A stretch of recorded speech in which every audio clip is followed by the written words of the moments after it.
So bonus step, you may have noticed we do have a 1.5 step in your DIY home facial. Comes just after cleansing and just before the application of your first product, and that is our home Dermaroller. And this is going to open up channels into your skin, so you're going to get better product penetration due to the opening of those little tiny micro channels into the skin.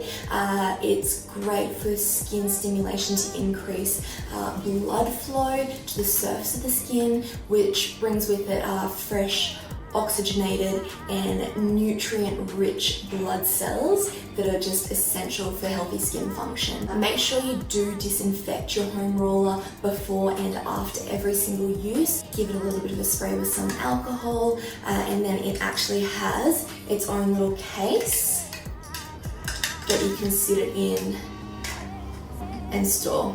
So starting on the cheeks, across the forehead, it can go up to underneath the eyes, gently across the lips there. Don't go directly over the lip, you're just on that top lip line, and underneath, going along the jawline, neck, décolletage. Avoid any moles or blind pimples. Basically, we are applying nice, even, probably about that sort of speed.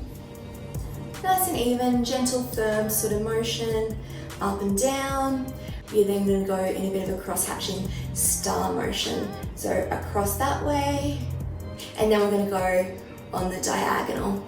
Now, home derma rolling, it's really important to note, with any derma rolling, you shouldn't be going any deeper than about 0.3 of a millimeter in depth. Professional skin needling is a little bit different. So we use a Dermapen device, which is actually an oscillation. So instead of the needles rolling along the skin with the Dermapen, it creates the hole, goes in, comes straight back out the same way. Otherwise, if you've got like a longer needle, it will go in on an angle, create a really wide opening and kind of tear at the skin on the way back out. So as I said, sticking with 0.3 or less of a millimeter and coming to see a skincare professional for your micro needling for any deeper skin issues.